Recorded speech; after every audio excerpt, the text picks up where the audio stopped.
నమస్కారం. Welcome to I dream. నేను రమ. ప్రస్తుతం మనతో పాటు ఉన్నారు దత్త ఉపాసకురాలు, ప్రముఖ ఆధ్యాత్మికవేత్త లతా గారు. అమ్మతో మాట్లాడి మరిన్ని విషయాలు తెలుసుకుందాం. నమస్కారం అమ్మ. నమస్తే అమ్మా. అమ్మ, మనకు శ్రావణ మాసం మొదలైంది. అవును. శ్రావణ మాసం అంటేనే మనకు ప్రతిరోజు విశిష్టమైన రోజే. అందులో ప్రత్యేకంగా శ్రావణ శనివారం యొక్క విశిష్టత తెలియజేయండి అమ్మ. తప్పకుండా. శ్రావణ శనివారాలనేవి చాలా ముఖ్యమైనవి. ఎందుకు అంటే, మన ఇంటి దేవుడిని పూజించుకోవాల్సిన రోజుగా పరిగణిస్తాం మనం. ఎవరైతే తమ ఇంటి దైవాన్ని ఆ రోజు పూజిస్తారో శ్రావణ శనివారాలు అనంతమైన ఫలితాన్ని స్వామిస్తారు. ముఖ్యంగా కలియుగ దైవమైనటువంటి వెంకటేశ్వర స్వామిని పూజించడం వల్ల అనంతమైన ఫలితాన్ని మనకి స్వామి అందజేస్తారనమాట.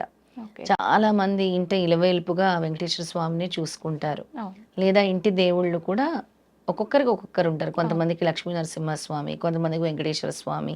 అవును. అలా ఎవరైనా సరే ఈ శ్రావణ శనివారాల్ని పాటిస్తే చాలా మంచిదనమాట.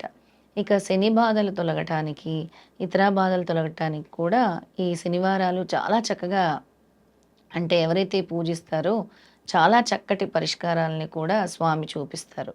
అంటే మాకివి అవ్వట్లేదు, మాకు పరిష్కారాలు దొరకట్లేదు అంటారు కదా, అవును. స్వామి ఒక రూట్ చూపిస్తారనమాట ఓకే. ఇలాంటి శ్రావణ శనివారాలు చేయటం వల్ల. ముఖ్యంగా ఆ రోజు వెంకటేశ్వర స్వామి ఆరాధన చాలా మంచిది. వెంకటేశ్వర స్వామిని పూజించి పిండి దీపాలు, ఎవరైతే ఓకే. పిండి దీపాలు తయారు చేసి పిండి దీపాలను వెలిగించుకుంటారో చాలా మంచిది. అలాగే స్వామివారికి చక్కటి పాయసము లేదా రవ్వ కేసరి నైవేద్యంగా పెట్టుకోవాలి. ఓకే. అలాగే వెంకటేశ్వర స్వామి అష్టోత్తరం చదువుకోవాలి. అలాగే లక్ష్మీదేవికి కూడా ఏమిష్టం, పద్మావతి వెంకటేశ్వర స్వామి అంటాం కదా. ఉమ్. అలాగా మనము ముందు రోజు అమ్మవారిని పూజిస్తున్నాము, మర్నాడు అయ్యవారిని పూజిస్తున్నాం, అవును. అయ్యవారిని స్మరించుకుంటున్నాం అన్నమాట. ఒకవేళ మాకు ప్రతి శనివారం కుదరట్లేదన్న వాళ్ళు ఒక్క శనివారం అయినా ఈ విధానాన్ని పాటించాలి. ఓకే. ముఖ్యంగా దీర్ఘకాలికంగా మాకు అసలు ఏమీ జరగట్లేదు, దీర్ఘకాలికంగా సమస్యలతో ఇబ్బంది పడేవాళ్ళు ఈ శ్రావణ శనివారాలు చేసుకోవాలి. వెంకటేశ్వర స్వామి ఆరాధన వెంటనే మనకి మంచి మార్గాన్ని చూపిస్తాయి అన్నమాట. ఓకే. అలాగే శ్రవణ నక్షత్రంతో శనివారం కనుక వస్తే ఇంకా విశేషమైన ఫలితం ఉంటుంది. ఓకే. శ్రవణ నక్షత్రముతో కలిపి శనివారం వస్తే పూజిస్తే ఇంకా ఆ రోజు గనక శ్రవణ నక్షత్ర దీపం అని కూడా పెట్టుకుంటూ ఉంటాం వెంకటేశ్వర స్వామికి. ఓకే. అలాగా అది బ్రహ్మముహూర్తంలో పెట్టుకొని పూజిస్తే ఇంకా అద్భుతమైన ఫలితాలని స్వామివారు ఇస్తారు. మనం అసలు ఏ ఫలితాలు ఆశించకుండా ముందు పూజ చేయాలి.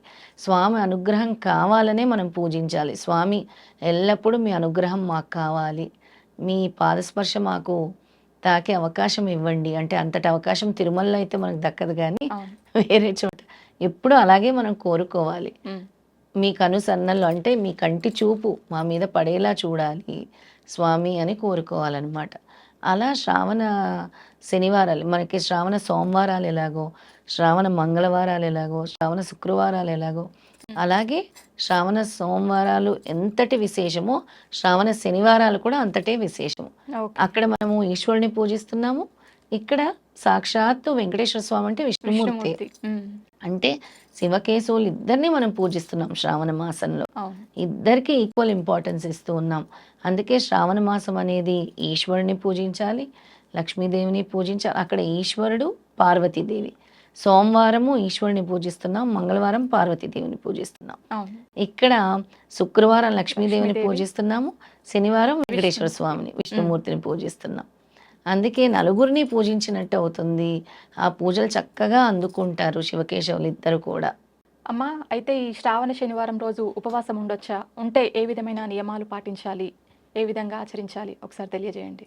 శ్రావణ శనివారాలు ఉపవాసం ఉంటే చాలా మంచిది. అసలు మామూలుగానే శనివారాలు చాలామంది ఉపవాస దీక్ష చేస్తారు, వెంకటేశ్వర స్వామికి చేస్తారు, ఏదైనా ఒక కోరిక కోరుకొని. అలాగే మనకి వాడపల్లి అని ఉంది ఇక్కడ, అవును. అక్కడ కూడా అంతే 7 శనివారాలు వెళ్ళి చాలామంది ఉపవాసం ఉండి అక్కడ ప్రదక్షిణలు చేస్తారు. అంటే అనుకున్నది జరుగుతుందని, ఎంతో మందికి జరిగిందని కూడా చెప్తారు. ఉమ్. ఎందుకంటే కలియుగ దైవం కదా వెంకటేశ్వర అవును. స్వామి. అలా 7 శనివారాల వ్రతం చేస్తారు. 7 శనివారాలు మేము వెంకటేశ్వర స్వామి ఆలయాలకు వస్తామని మొక్కుకున్న వాళ్ళు ఉంటారు. అలాగే ఉపవాస దీక్షలు చేసే వాళ్ళు ఉంటారు. అలాగే శనివార దీక్ష అంటే ఏదైనా ఒక కోరిక కోరుకొని దీక్షలు కూడా చేస్తూ ఉంటారనమాట. అలా ఉపవాసం ఉంటే వెంటనే దాని యొక్క ఫలితాన్ని కూడా వాళ్ళు పొందుతారు. ఓకే. అదేవిధంగా మనకు సంతానం లేని వారు గూడా ఈ శ్రావణ శనివారం ప్రత్యేకమైన పూజలు చేస్తే వాళ్ళకి ఫలితం ఉంటుంది అంటారు. అది ఎంతవరకు నిజమమ్మా? చాలా మంది మనం చూసాం మొన్న ఈ మధ్య గరుడ ప్రసాదం అని ఇచ్చినప్పుడు లక్షల మంది ఉన్నారు అవును. సంతానం లేని వాళ్ళు. అయ్యో! ఇంతమంది ఉన్నారా సంతానం లేని వాళ్ళు అనుకుంటాం. హ్మ్. వాళ్ళందరూ కూడా ఈ కలియుగ దైవాన్ని నమస్కరించుకొని ఈ శ్రావణ మాసంలో శనివారాలు చేస్తే చాలా మంచిది. ఎన్ని శనివారాలు వచ్చినా కూడా మీరు దాన్ని తప్పకుండా ఆచరించండి. వెంకటేశ్వర స్వామిని ప్రార్థించండి. అయితే ఈ సంతానం లేని వాళ్ళు మొక్కున్న వాళ్ళకి చాలా మందికి సంతానం కలిగిన తర్వాత హ్మ్. అంటే వాళ్ళ కోరిక తీరిన తర్వాత గోవిందం అని ఉంటుందన్నమాట. ఏం చేస్తారంటే వాళ్ళు కోరిక తీరిన తర్వాత ఒక ఇత్తడి పాత్ర గాని, రాగి పాత్ర గాని తీసుకొని 3 ఇండ్లు లేదా 5 ఇండ్లకు వెళ్ళి హ్మ్. భిక్ష అడుగుతారు. గోవిందా గోవిందా ఎవరమ్మా? పుట్టిన సంతానంతోనా? లేదంటే పుట్టిన సంతానంతోని ఈ ఓకే. భార్యాభర్తలో లేదో తల్లి పిల్లలో ఓకే. కోరిక తీరిన తర్వాత చెప్తున్నాను. మనం ఓకే. ఏదైనా స్వామి కోరుకుంటాం. అవును. స్వామి ఇలాగా మాకు సంతానం హ్మ్. కలిగితే హ్మ్. మేము మీకు పూజించటం వల్ల మాకు సంతానం కలిగితే మేము ఈ గోవిందం అనే కార్యక్రమం చేసుకుంటాము అని. ఓకే. అప్పుడు శనివారం ఈ కోరిక తీరిన తర్వాత శనివారం ఒక 5 ఇండ్లకి భిక్షకు వెళ్ళి గోవిందా గోవిందా అనుకుంటూ రాగి పాత్ర గాని, ఇత్తడి పాత్రలో గాని కొద్దిగా బియ్యం వేయమని అడుగుతారు. ఓకే. అలా 5 ఇళ్ళకి వెళ్ళి భిక్ష తీసుకున్న తర్వాత వచ్చి నైవేద్యాన్ని నుండి వెంకటేశ్వర స్వామికి ప్రసాదంగా చేసి అందరికీ పంచుతారనమాట.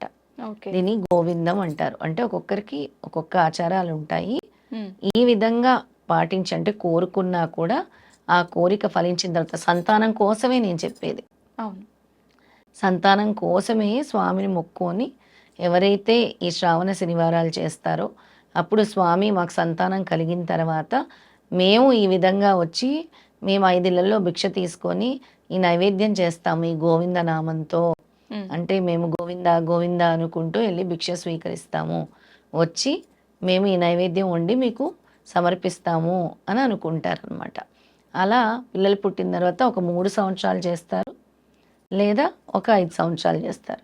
ఓకే. ప్రతి సంవత్సరం వచ్చే శ్రావణ మాసంలోనే ఓకే. చేసేదనమాట ఇది. మిగతా శనివారాలు కాదు. శ్రావణ శనివారాల్లో చేసేదే అనమాట ఇది. ఓకే. నిజంగా చాలా మందికి తెలీదమ్మా ఈ విషయం. శ్రావణ శనివారాలని ఈ విధంగా గూడా ఉపయోగించుకోవచ్చని. చాలా చక్కగా వివరించారు. ధన్యవాదాలు. నమస్కారం.